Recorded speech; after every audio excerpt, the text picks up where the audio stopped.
First of all எல்லாருக்கும் வணக்கம். இன்னைக்கு நம்ம பார்க்க போகிற வீடியோ என்ன அப்படின்னு சொல்லிட்டு பார்த்தீங்கன்னா, ஒரே ஒரு தேட்டரை வச்சுட்டு 17,000 கோடி டேர்ன் ஓவர் கொடுத்த ஒரு மனுஷனை பற்றி தான் இந்த வீடியோவில் நம்ம பார்க்க போகிறோம். யாருடா அப்படின்னு சொல்லிட்டு கேட்டிங்கன்னா, பிவிஆர் சினிமாஸ். ஃபஸ்ட்டு பிவிஆர்னா என்னன்னு தெரியுமா உங்களுக்கு? பிவிஆர்னா டெஃபினிஷன் வந்து நான் கூட ஒரு இங்கிலீஷ் நேம் இருக்கும் போல், கார்ப்பரேட் கம்பெனி ஆச்சு அப்படி இப்படின்னு சொல்லி நல்லா யோசிச்சுட்டு இருந்தேன். ஆனால் இது வந்து என்ன நேம்னு பார்த்தீங்கன்னா, பிரியா வில்லேஜ் ரோட் ஷோ. இதுதான் அதோட ஃபுல் ஃபார்ம், பிவிஆரோட ஃபுல் ஃபார்ம். இதோட ஃபவுண்டர் யாருன்னு பார்த்தீங்கன்னா, அஜய் பிஜ்லி அண்டு சஞ்சய் பிஜ்லி. ஓகேங்களா?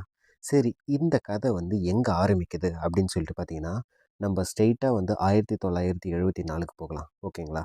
ஸோ 1974 அப்போ என்ன ஆகுது அப்படின்னு சொல்லிட்டு பார்த்தீங்கன்னா, பிரியா எக்ஸிபிட்டர் ப்ரைவேட் லிமிடெட்னு சொல்லிட்டு ஒரு டிரான்ஸ்போர்ட் கம்பெனி வந்து அஜய் பிஜ்லியோட